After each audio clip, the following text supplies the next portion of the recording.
Sahabat Fresh Juice dimanapun Anda berada, sesaat lagi kita akan mendengarkan Fresh Juice Jumat 28 Januari 2022 bersama Bapak Sandi Kusuma dari Tangerang. Selamat mendengarkan.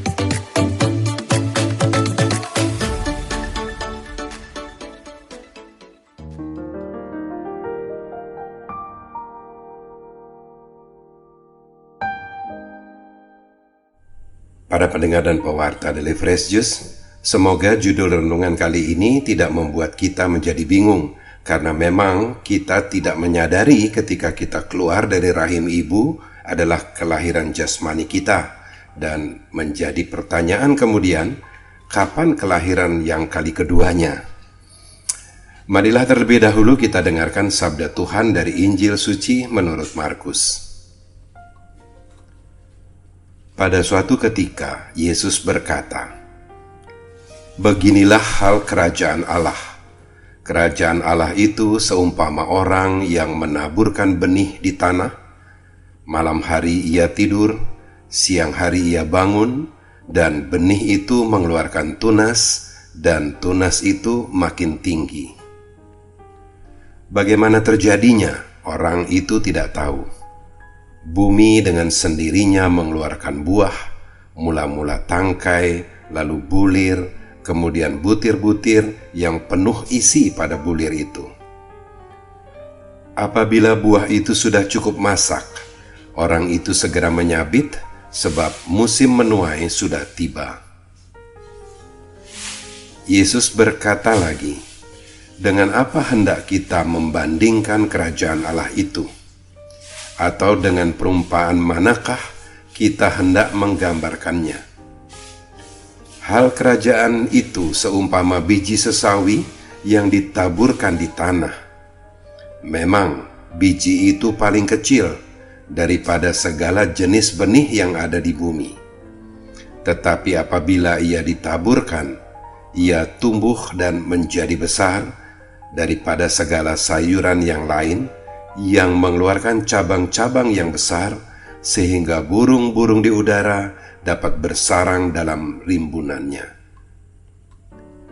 Dalam banyak perumpamaan semacam itu, Yesus memberitakan sabda kepada mereka sesuai dengan pengertian mereka, dan tanpa perumpamaan ia tidak berkata-kata kepada mereka.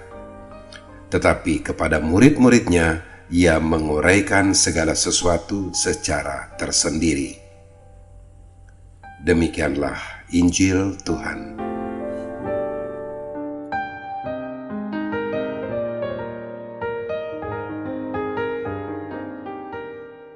Para pendengar dan pewarta Daily Fresh Juice, pada bacaan Injil hari ini, Yesus menggunakan dua perumpamaan untuk menggambarkan wajah dari kerajaan Allah.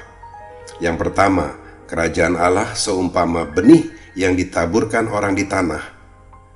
Tentang benih yang mengeluarkan tunas dan tumbuh menjadi pohon yang semakin tinggi, tetapi tidak diketahui bagaimana pertumbuhan itu terjadi.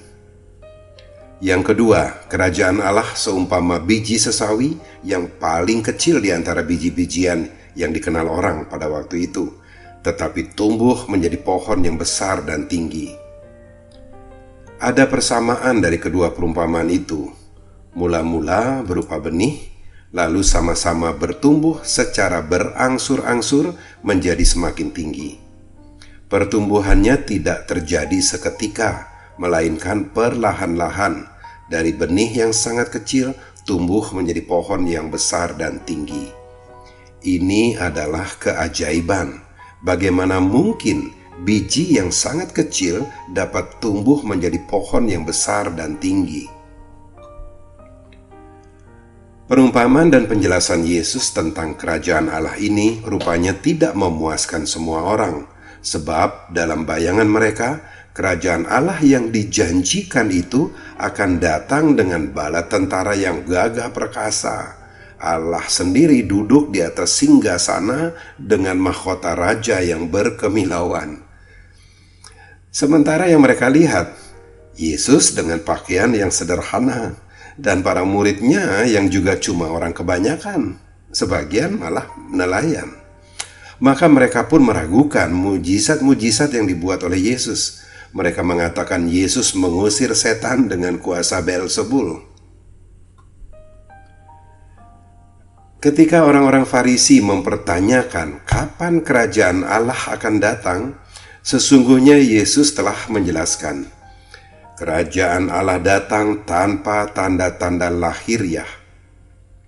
Sesungguhnya kerajaan Allah ada di antara kamu.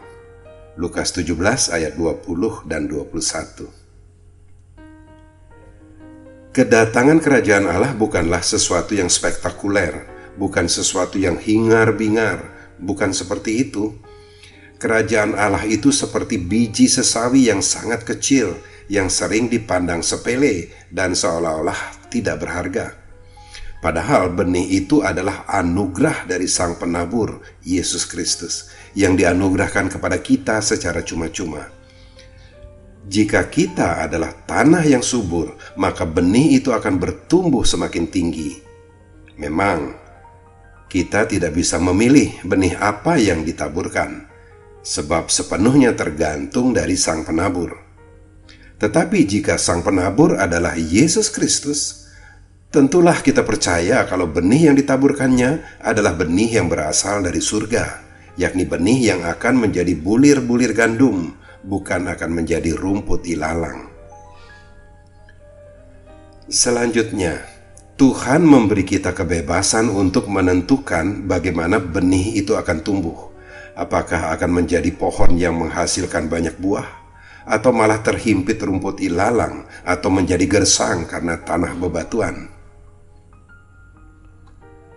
Para pendengar dan pewarta Daily Fresh Juice, saya sendiri tidak pernah membayangkan akan menjadi seperti yang sekarang ini.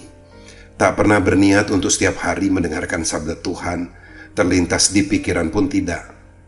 Tidak pernah terlintas di benak saya akan menjadi pewarta Daily Fresh Juice atau menjadi pembawa renungan lainnya.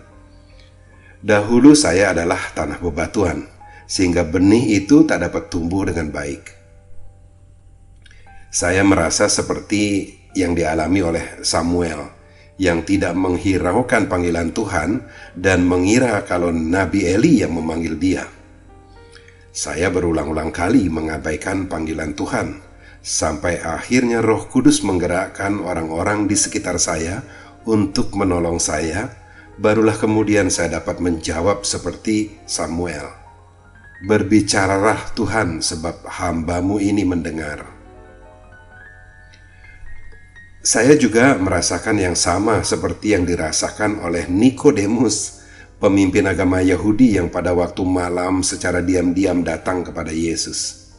Ia kebingungan ketika Yesus berkata kepadanya, "Aku berkata kepadamu, sesungguhnya jika seorang tidak dilahirkan kembali, ia tidak dapat melihat kerajaan Allah." Yohanes 3 ayat 3. Bagaimana mungkin seorang dilahirkan kalau ia sudah tua? Dapatkah ia masuk kembali ke rahim ibunya dan dilahirkan lagi? Akhirnya kelahiran kembali dapat saya rasakan ketika mendengarkan sabda Tuhan sebagai kebutuhan rohani, sama seperti makan atau mandi setiap hari sebagai kebutuhan jasmani. Dan akan terasa seperti ada yang kurang jika belum mengerjakannya. Iya, rupanya mesti lahir 2 kali. Pertama secara jasmani, lalu secara rohani. Dan ini sesuai dengan yang disampaikan oleh Yesus.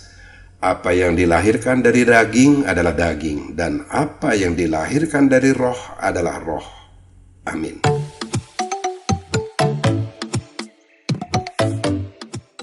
Sahabat Fresh Juice, kita baru saja mendengarkan Fresh Juice Jumat 28 Januari 2022. Terima kasih kepada Bapak Sandi Kusuma untuk renungannya pada hari ini. Sampai berjumpa kembali dalam Fresh Juice edisi selanjutnya. Jaga kesehatan dan salam Fresh Juice.